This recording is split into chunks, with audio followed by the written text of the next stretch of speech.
smile twitched at the edges of his mouth. That's kind of what I was thinking whenever I said a quiet place. Home is quiet. Home is nice, home is quiet.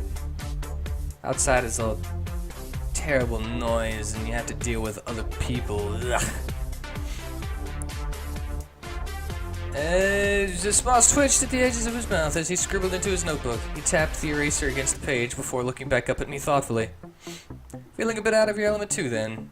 I can certainly understand that feeling, but it's always good to break out of your comfort zone. He seemed to be rather thrilled with the pseudo-interrogation. Looked back up to from his notebook with excitement. So, being that we're in this club, and you already expressed curiosity as to why I'm here, what do you like about this club? Socializing. When I'm feeling mopey or just have too much time, I like to find other people to be around. Conversation, laughs, and banter between friends really helps perk me back up. Looked a little surprised, jotting down a few extra lines in his notebook before glancing back up at me. I suppose I should be flattered you've directed your attention to just me then. Extroverts commonly don't enjoy engaging with me for extended periods of time. So we've established where you want to be and why you want to be there. But the big question is, who do you want to be there with? What kind of person would you be looking for at this club? I get the feeling that this is a somewhat pointed question. I also get the feeling that there is something more going on here than simple research.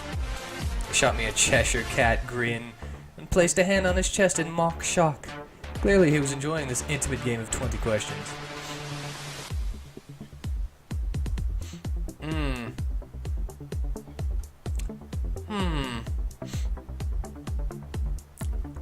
I kinda wanna say you, but I don't wanna scare him off, you know?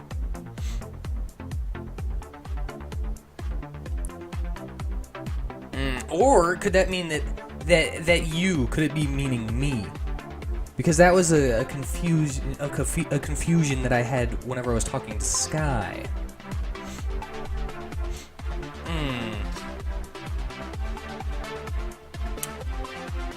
Well, he's interesting. You know what? I'm gonna cheat. Someone interesting. I'm hoping to meet someone interesting. Someone with stories and a sort of confident charm that enraptures you. Kind of person you could have a good laugh or a thoughtful discussion with. Apparently I said the right thing. Whoa, I did. A smile spread across his lips before resting the pen on the table. Without even looking to the notebook, he continued. I completely agree. Looks can be nice, but if there's no substance behind them, then what's the point? A wholly rounded individual is far more important than just one aspect. Exactly, dude. Alright, one more question and then I really should find Kobe and figure out what he has planned for the rest of the night. I suppose I have been prying pretty heavily. Blah, blah, blah. I just noticed the colors of the bar, dude. This positive vodka, Jack Spaniels. Oh, because I get it.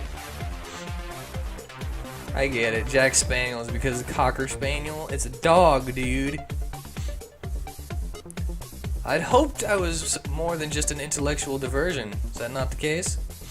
I didn't mean it like that. I mean, it's been interesting talking with you. Been here for a couple hours already, and you're the first person who stopped to talk that didn't want to take a drink order. I smiled and leaned on the bar. It was awfully cute when he desperately... What? When he desperately what? Why did you do that? So what's the last question? He hesitated, glancing down at his notebook for a second before scribbling something in the margins. As he looked back up, I could see his cheeks were still quite flushed. I was heading to the library tomorrow to do some research for a story, and there was a reading I was thinking of going to. Could I convince you to come along? Yeah, sure, man. I'd love to. What time? Really? I mean, great. The reading is a little before noon, but I'll be there early. Let me give you my number so you can call and let me know when you get there. He tore off the corner of a notebook page absentmindedly, leaving a snippet of poetry in the upper half, and passed it to me. Thanks! It'll be nice having someone else there. It's always a little awkward to go alone. Sounds like a date then. I suppose it is. I need to get going. But be sure to call me as soon as you're up. I'll make sure to save us a seat. After gathering his things, he shot me another adorable smile and strolled off towards the door. I folded up the paper and slipped it into my pocket. Yeah, you're cute. Another achievement, call me maybe? Do you get like a call me maybe achievement for everything? I don't really understand why I'm back at the club still. I still don't understand. Yeah, booty shake, booty shaking, booty shaking. I don't want to talk to the lion. Where did the dragon come from? Where did these dragons come from? Let's go to the pool, I guess. Whoa! And look at the freaking polar bear having a nice, awesome time, freaking shaking that drink. There's showers, so you're nice and clean. Is that a freaking Zora? She's basically a human fish person. That makes no sense. Where are there human fish people? Hey, what's going on? At all the splashing and the bustle of the barely clothed pool patrons, the bunny girl waiting off to one side seemed to be all by herself and scanning the crowd. Amorous pool parties were pretty legendary. There weren't many places you could go after dark and drink, dance, and take a dip. Many of the club goers didn't mind I wasn't done reading! The bunny girl was pretty cute, a curvier girl with an outfit that showed off her full figure perfectly. You better not go. It seemed like she'd swim around underneath the sweater, but it's outside. God dang it! Her glass is the only aided and timid way she eyed up the other clientele. She seemed a little more mature than some of the other patrons, maybe a little colder. Older, the cute librarian-looking girl. How could I resist? Okay, thank you for letting me finish one.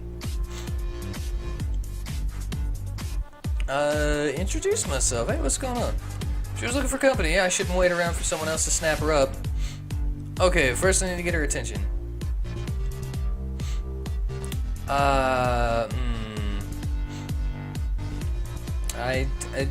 I'm just gonna go over and say hello. I stepped over, skirting and splashing pool goers and blah. He didn't let me. Hi there, I'm Kellyo the Indubitable. Mind if I keep you company a little? Hi, Kellyo the Indubitable. I'm Remy. Sure, I wouldn't mind company. I was hoping her name would be Lola or something because she's a rabbit. Smiled and took my position next to her at the rail. She gave me a distracted smile as if I had disrupted her in the middle of something. I don't think we've met, right? I shook my head. Honestly, I'm a little like you. A bit of a wallflower. My brother comes here. You can't assume that she's a wallflower. My brother comes here all the time. Well, let's call it an experiment in being a little more outgoing. I wouldn't say I'm a wallflower. I'm just like weighing up my options a little. Huh. I guess must look pretty shy and lame out here all by myself. It's not exactly a bad look. Don't exactly see myself jumping right into the pool and trying to go from there. All that splashing and wet fur. Messy. Exactly. Dude, the fur would clog up the drains of a pool so bad. They're still freaking fur babies. It's not even real babies, they're fur babies. Just everybody's fur just gathers into the middle of the pool, just congeals into one sloppy, slimy mess. And people are like using pool skimmers to grab it, and then they like pull it out of the thing, and then it just freaking it goes up the handle of the pool skimmer and attacks your face. That's what fur babies in pools do. That's why you shouldn't have like fur in pools. Heh. So speaking of people watching, you know that lifeguard over there? Dude, what is this freaking what a doofus. He looks so stupid. The lifeguard in question was a brightly marked Lelantoraptor. Lelantoraptor. Swishing his showy tail to show off the complexity of his coloration. His predatory expression was certainly as eye-catching as his bright coloring as he surveyed the pool he held dominion over. Dude, predatory expression? Pfft, what do you think you can stand up to Kellyo the Indubitable? I'm like half wolf, half dragon, dude. I'm a wolf dragon. What do you got? You're just like you're just all lizard. I'm like half lizard and half wolf. I'm like the best. And I'm like the protagonist. I got my blue protagonist hair. And dude, you can't do nothing. I don't know why you're eyeing me like you're just a little bitch. That's all you are. You're just a bitch.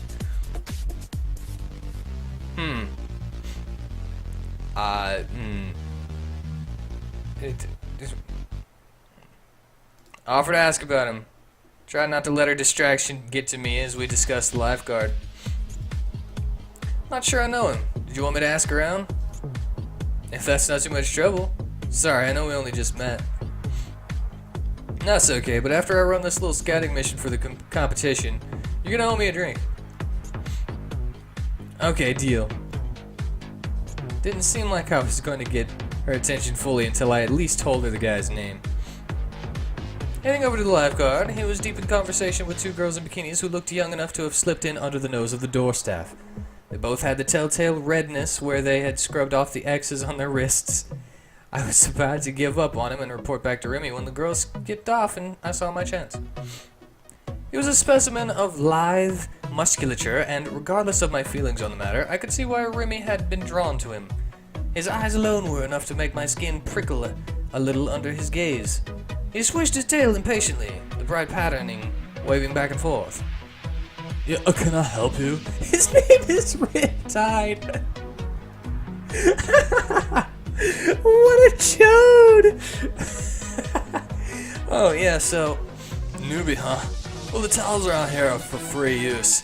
And yes, we prefer you wear swimsuits, but it's not a hard and fast rule. Thanks. Must be pretty obvious that I'm new around here, huh? I'm Kellyo the Indubitable, by the way. Riptide, or just Rip, I guess. He's such a chode. Oh, excuse me? He sighed, itching the side of his snout with a clawed finger and rolling his eyes. My name, jeez. Did you actually want something, newbie? I'm on break.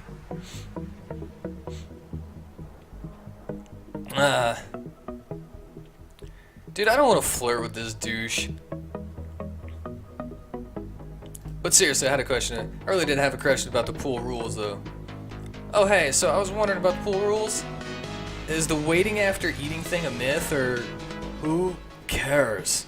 Listen, if you can't read the signs, go find someone to translate them for you. Actually, I'm here on Remy's behalf. Bunny girl over there in the pink sweater. Oh, yeah, Remy? Sure. I've dropped a few hints. What about her? Oh, I see. You're here to test the water? Not exactly. Well, newbie, if she's raring to go, I'm more than willing. That hot mama bunny is just looking for an excuse to jump my bones. Wait, she's a mom? Nah, but way older than I usually go for. Part of the cougar crowd, practically, you know? She has kind of a reputation for being a bit of a closet nympho. Likes to play shy till she gets you off somewhere and then total slut. Still, you know what they say about chubby chicks. Good to know, I guess. So, you're saying that the bunny is about ready to pop, huh? I was planning on giving those two pool groupies a spin, but maybe I could go for more mature fun.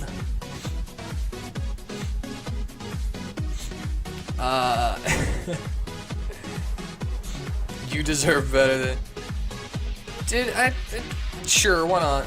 You know what? The two of you seem perfect for each other. Good luck with that. Sure. Thanks for playing Cupid, newbie.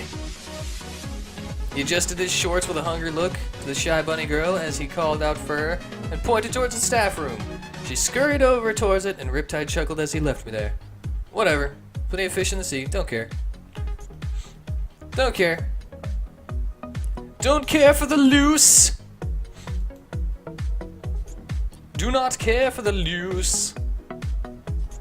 Freaking. How do I get back? Dude, Kobe, I'm ready to leave. I'm ready to continue the game. I think I've just had all the fun I can have here. Mind if we head home? You sure you want to go? I normally go all night, but I'm happy to go wherever you are. You just let me know when you're sure. Yeah, let's go. Yeah, it's late. I wouldn't mind calling it a night. Fair enough. Appreciate you coming tonight. You'll have to tell me about how it went on the way home. It's rowdy in here. It was refreshing to step outside. The bouncer gave us a gentle wave, Sharpie in hand, as he addressed the next in line. Felt a little bad for pressuring Kobe to leave earlier than he usually would have, but he was all smiles. Just happy that I came, I suppose. He insisted on driving. Drinking apparently put him off his game. After all the excitement, I barely recall what we talked about on the way home. It just flew by. It's funny, the trip to the club felt like a lifetime. Guess I was more nervous than I should have been. Best not to overthink it. Passed out quickly when we got home, still riding the high of the evening.